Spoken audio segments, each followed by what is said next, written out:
Rivals in Pokemon are one of the few things about the franchise that have stood the test of time and been in every mainline game.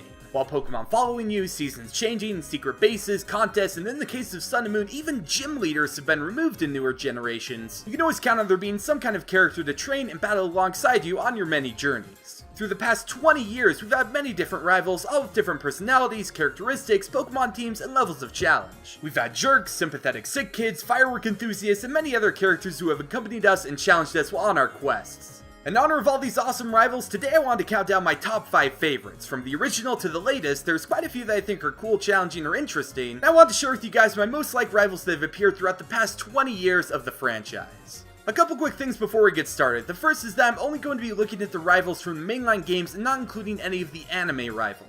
While the anime definitely has some great rivals, both for Ash and his numerous traveling companions, today I just wanted to talk about the ones from the games. Maybe another day I'll talk about the anime rivals and how awesome Paula is, but for this video the focus is solely on the game rivals. The other thing I want to briefly mention is that this list is entirely my opinion. I'm sure that I'll upset and enrage some people by not having one of their favorite rivals on this list, but feel free to post your own list and favorites in the comments section below. I have a feeling that Tierno is going to need all the love he can get.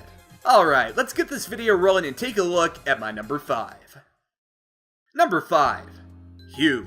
Well, I've heard that a lot of people are either neutral or negative on Hugh. I've never really felt that down on him. Is he the strongest rival out there? Not really, but that's not all I looked at when putting together this list. I tried to also look at the character and personality of these rivals, and for what it's worth, I actually did moderately enjoy Hugh's story in Black 2 and White 2. One aspect that I really liked about him was his motivation and drive for adventuring outside of Aspertia Town and ultimately being your rival in the games. In case you're out of the know, the entire reason that Hugh even left his hometown and went on a journey was to try and recover a Purloin that Team Plasma stole from his sister. This makes his actions and goals throughout Black and White 2 seem a lot more personal. His hatred of Team Plasma and him assisting you in taking them down all stems from what happened years ago, and I found it to be decently compelling. I know people might not like him because they felt his team was a little bit weaker compared to past rivals, or because he was yet again another nice rival who treated the player more like a friend than serious competition, but honestly, I've always liked Hugh despite some of the flaws he might have. Number 4. Wally. So Wally was really our first example of a friendly rival within the Pokemon games. I guess technically it was either him and Brendan or May, but I always felt like Wally was the signature nice guy rival of Generation 3.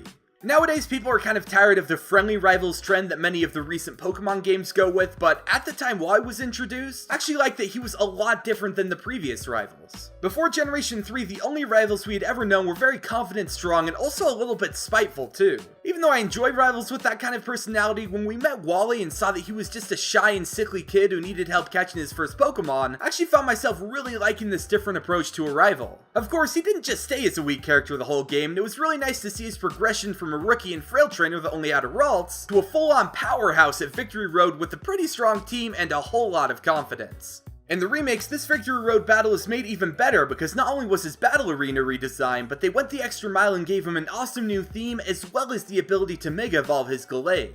Seeing this sickly and shy kid that you helped in the beginning of the game catch a Pokemon actually grow and evolve himself into a strong trainer that's a force to be reckoned with still makes Wally one of the cooler and more interesting game rivals to me. Number 3. Cheren. So Cheren is kind of an interesting pick because there's sort of two different phases he goes through in the games. He's a rival in the original Black and White, but then in the sequels he's actually become a brand new gym leader. I'm not sure if it's entirely fair to also include his gym leader side when talking about him in this video, but that's part of the reason why I like him. It was really cool to see Cheren learn and progress throughout Black and White as a rival until he ultimately ended up being a gym leader in Black and White too. It's not very often you get to see what a rival does after your adventure with them, and to see that Cheren actually learned some valuable life lessons on your journey with him that pushed him to becoming a gym leader was pretty interesting, I thought. Talking more specifically about him as a rival, and not necessarily his progression as a character in the sequels, he was treated more like a serious rival to counteract Bianca's flightier and fun-loving attitude. He took the starter that's super effective against yours, and I'll admit he actually had a lot of decent battles in the game, especially towards the end. Between having an okay team, helping take down Team Plasma, learning that becoming the strongest trainer in Unova isn't the best goal he should chase after, and progressing into the role of a gym leader, I've always found Cheren to be one of my favorite rivals. Number 2. Blue. What more is there to really say about Blue that hasn't been said already? He's cocky, overconfident, and also strong too. He makes for not just a great introduction to rivals in the Pokemon franchise, seeing as how he was the first ever, but he still stands the test of time as being one of the more memorable ones. All along your journey, he's always been one step ahead of you, and at least for me, it always pushed me to keep moving forward and trying to get stronger and better to keep beating him. When I got to the Indigo Plateau for the first time and found out that Blue would somehow beat me there and become the champion, I was crazy motivated to take him down a notch, which to me is one of the best things that Blue does. It makes you want to get stronger and beat him, and that's a feeling I felt is a little bit lacking with some of the newer rivals. I just feel awful when I beat Serena. What's also pretty cool about Blue is that in Generation 2 and its remakes, he actually became a gym leader, which I think definitely says something about how strong and good of a trainer he is. Kind of like Cheren though, I'm not sure if it's really fair to include this fact about him when judging him as a rival, but even if I don't take his gym leader status into account, I still absolutely love Blue as a rival. He was a douche while also having the strength to back it up, and throughout the games I thought he was a fantastic rival to the player. And my number one pick is... You guys probably already guessed this one, but my absolute favorite Pokemon rival is Silver from Generation 2 and its remakes.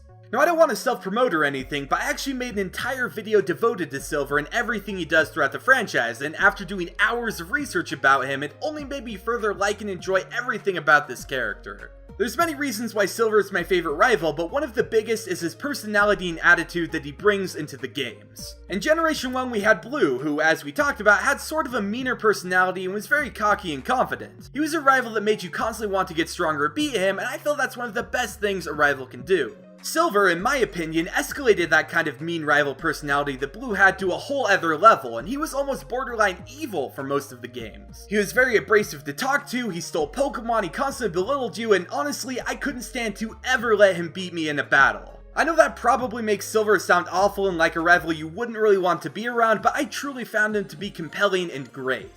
What also helps set Silver apart from other rivals is his backstory. Now this was something that was only revealed in Heart Gold and Soul Silver, but Silver is actually Giovanni's son. That's right, the Team Rocket boss of Legend is Silver's father and abandoned him many years ago after Team Rocket failed. It's a pretty sad backstory, but also explains a lot about Silver, like why he's so angry and resentful of Team Rocket, as well as his harsher attitude towards people. Just knowing this backstory also makes him kind of a sympathetic character too. Throughout the games, I never thought I'd feel any kind of empathy for someone who constantly calls me weak and pathetic, but here I am, having a human emotion for one of the meanest characters in Pokemon.